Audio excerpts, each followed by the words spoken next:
السلام علیکم ورحمۃ اللہ وبرکاتہ۔ آج جو دعا میں آپ سے شیئر کرنے لگی ہوں اس کی بہت زیادہ فضیلت ہے۔ یہ دعا جو ہے اولاد پانے کے لیے اکثیر کا درجہ رکھتی ہے۔ سورۃ انبیاء کی آیت نمبر 89 ہے، ربی لا تذرنی فردا وانت خیر الوارثین۔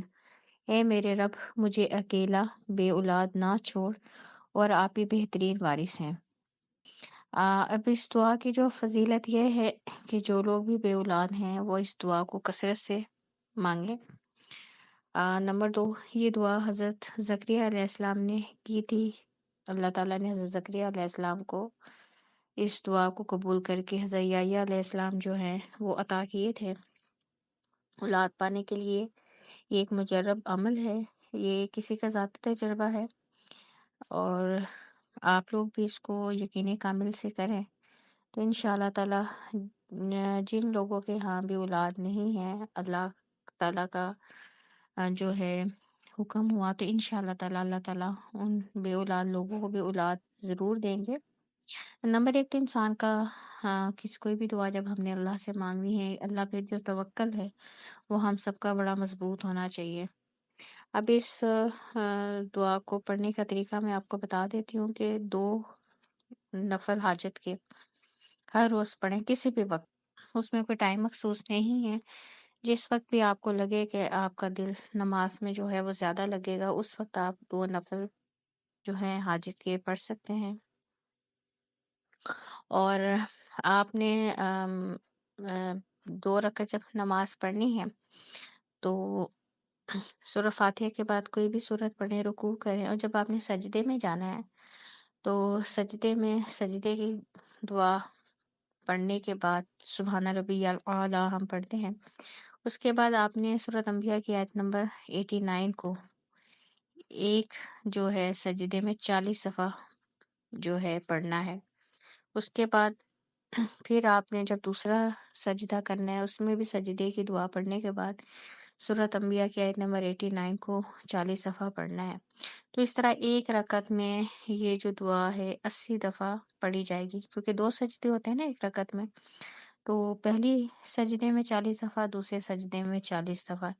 اسی طرح آپ دوسری رکعت پڑھیں، دوسری رکعت میں بھی آپ نے قیام میں سورہ فاتحہ پڑھی، اس کے بعد کوئی بھی سورت پڑھی، رکوع کیا، اس کے بعد جب آپ سجدے میں گئی ہیں تو سجدے کی دعا پڑھنے کے بعد سورۃ انبیاء کی آیت نمبر 89 کو آپ نے 40 دفعہ پڑھنا ہے۔ اسی طرح جب آپ دوسرا سجدہ کریں گی تو پھر آپ نے سورۃ انبیاء کی جو ہے آیت نمبر 89 کو 40 دفعہ پڑھنا ہے۔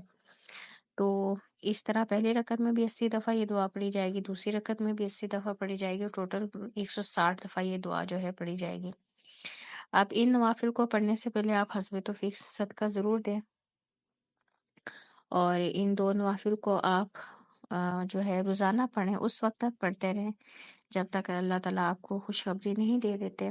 اور یہ نفل میاں بیوی دونوں کو جو ہے انفرادی پڑھنے چاہیے، اور اس دعا کو ان نوافل پڑھنے کے علاوہ بھی کثرت سے پڑھیں، چلتے پھرتے اٹھتے بیٹھتے۔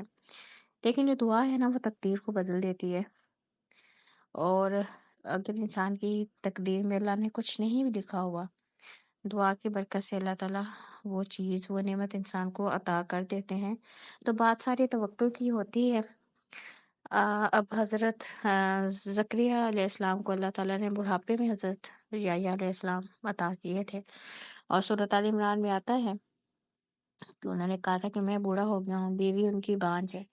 تو اللہ تعالیٰ کسی بھی ناممکن کام کو کسی بھی وقت ممکن بنا سکتے ہیں۔ اگر ڈاکٹرز کہتے ہیں کوئی مسئلہ ہے، اولاد نہیں ہو سکتی، اللہ تعالیٰ تو ہر رکاوٹ کو کسی بھی ٹائم ختم کر سکتا ہے۔ تو اس لیے بات ساری اللہ پہ توکل کی ہے، یقین کی ہے۔ یہ عمل بہت آسان ہے، اور جتنے آپ یقین کامل سے یہ عمل کریں گی، یعنی مردوں کو بھی یہ کرنا چاہیے، خواتین کو بھی، کیونکہ اولاد کی تو مرد کو بھی ضرورت ہوتی ہے، عورت کو بھی ضرورت ہوتی ہے، اور اولاد پانے کا مقصد یہی ہوتا ہے کہ انسان اس اولاد کو اپنے لیے صدقہ جاریہ بنائے، اللہ کا فرما بردار بنائے۔ تو جن جن کے ہاں یہ اللہ کی نعمت موجود نہیں ہے، ان دونوں میاں بیوی کو جو ہے اس آیت کو کثرت سے پڑھنا چاہیے، 2 نفل روزانہ کوئی اتنا مشکل کام نہیں ہے، 5-7 منٹ کا کام ہے، اور اس وقت نفل پڑھیں جب آپ کو لگے آپ کا دل نماز میں بہت لگ رہا ہے۔ انشاءاللہ تعالی اللہ نے چاہا تو اللہ تعالیٰ سب لوگوں کو اولاد کی نعمت ضرور دے گا۔ سبحانک اللہم و بحمدک، اشہد ان لا الہ الا انت، استغفرک و اتوب الیک۔ ربنا تقبل منا انک انت السمیع العلیم وتب علینا انک انت التواب الرحیم۔ سبحان ربک رب العزت عما یصفون وسلام علی المرسلین والحمد للہ رب العالمین۔ السلام علیکم ورحمۃ اللہ وبرکاتہ۔